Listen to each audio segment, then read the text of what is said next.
अस्सलाम वालेकुम students, I am Mohammad Iqbal. आज हम डिस्कस करने वाले हैं क्लास 10 के चैप्टर 12 ज्योमेट्रिकल ऑप्टिक्स को। आज हम डिस्कस करने वाले हैं इसके शॉर्ट क्वेश्चंस को।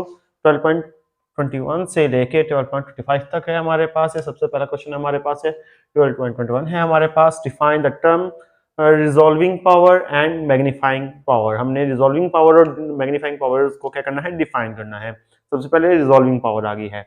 The resolving power of an instrument is its ability, यानी कि उसकी एबिलिटी होती है टू डिस्टिंग्विश, कि वो फर्क क्या करे between two closely placed objects और पॉइंट सोर्सेज, यानी कि दो जो ऑब्जेक्ट हैं आपस में पास पड़े हुए हैं उनको क्या करे, डिस्टिंग्विश करे। इसे हम क्या कहते हैं, रिजॉल्विंग पावर कहते हैं। यानी कि दो ऑब्जेक्ट हैं एक दूसरे के करीब पड़े हुए हैं, उसके दरमियान में हमें फर्क डिफरेंस आए तो उसे हम क्या कहेंगे, उसकी रिजॉल्विंग पावर कहेंगे उस इंस्ट्रूमेंट की।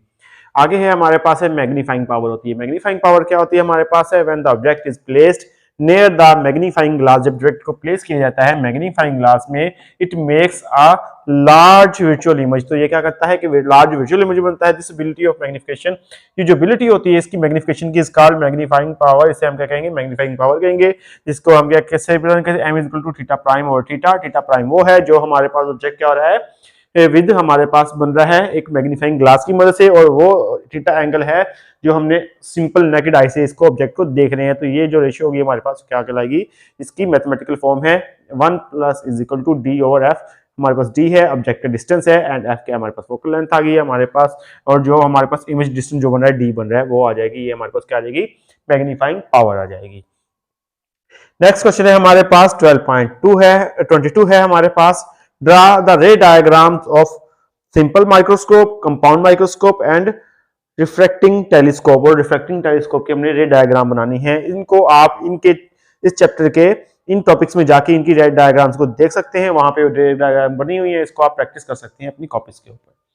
नेक्स्ट है हमारे पास है mention the magnifying power of the following optical instrument. हमने मैग्नीफाइंग पावर जो हमारे पास है उनकी बतानी है। किसकी बतानी है, simple microscope, compound microscope and telescope की। तो सिंपल माइक्रोस्कोप की जो मैग्नीफाइंग पावर है हमने पिछले क्वेश्चन में भी डिस्कस की है, m is equal to theta prime over theta है। थीटा वो है हमारे पास, थीटा प्राइम वो है हमारे पास एंगल जो हम किसी भी मैग्नीफाइंग इंस्ट्रूमेंट से ऑब्जेक्ट को देख रहे हैं, और थीटा वो एंगल है जिसको हम ऑब्जेक्ट को अपनी सिंपल आई से या नेकेड आई से देख रहे हैं। तो ये क्या आ जाएगी, 1 plus is equal to D over F आ जाएगा। एफ क्या फोकल लेंथ है, डी जो इमेज डिस्टेंस हमारे पास बन रहा है वो आ जाएगा। आगे है हमारे पास एक कंपाउंड माइक्रोस्कोप आ गया। कंपाउंड माइक्रोस्कोप क्या आ गया है, m is equal to L over F O, और 1 plus D over F O F E आ जाएगा हमारे पास है।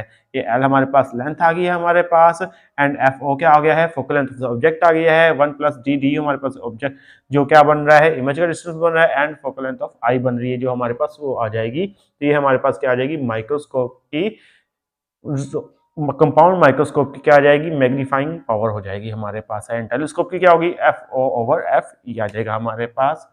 तो ये हमारे पास क्या हो जाएगा, इसकी मैग्नीफाइंग एफ ओ हमारे पास ऑब्जेक्ट की जो फोकल लेंथ है, एंड एफ ई जो हमारे पास आई की फोकल लेंथ होगी वो होगी।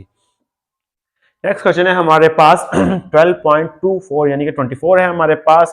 Draw ray diagrams to show the formation of images in normal human eye. तो ये आप इसको रे डायग्राम जो इसकी देख सकते हैं, कहाँ पे देख सकते हैं आप, इस टॉपिक में ह्यूमन आई जो हमारे पास टॉपिक है वहां पे इसकी रे डायग्राम बनी हुई है, वहां पे जाके आप देख सकते हैं और इसको अपनी कॉपीज पे प्रैक्टिस कर सकते हैं। नेक्स्ट क्वेश्चन है हमारे पास 12.25 है। What is mean by the terms near sightedness and far sightedness.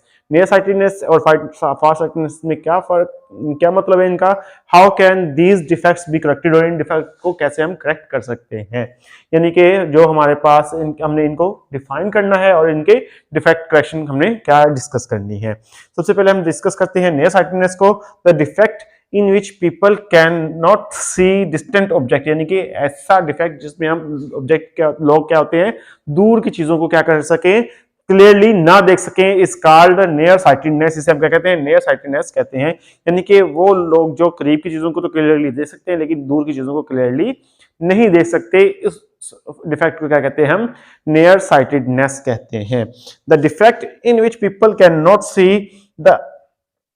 See clearly near by object, यानी जो करीब के जो चीजें हैं उनको नहीं साफ देख सकते जबकि दूर की चीजों को क्लियरली साफ देख सकते हैं। इस कॉल्ड फेयर फार साइटेडनेस, इसे हम क्या कहते हैं, फार साइटेडनेस कहते हैं हमारे पास। These defects can be corrected, इन डिफेक्ट्स को हम क्या कर सकते हैं, करेक्ट कर सकते हैं बाय यूजिंग लेंसेज यूज करके या स्पेक्टल्स को यूज करके। जैसे कि ये मेरे लेंसेज या स्पेक्टल्स लगे हुए हैं, इसकी मदद से आप क्या कर सकते हैं, अपनी फार साइटेडनेस या नियर साइटेडनेस को क्या कर सकते हैं, करेक्ट कर सकते हैं।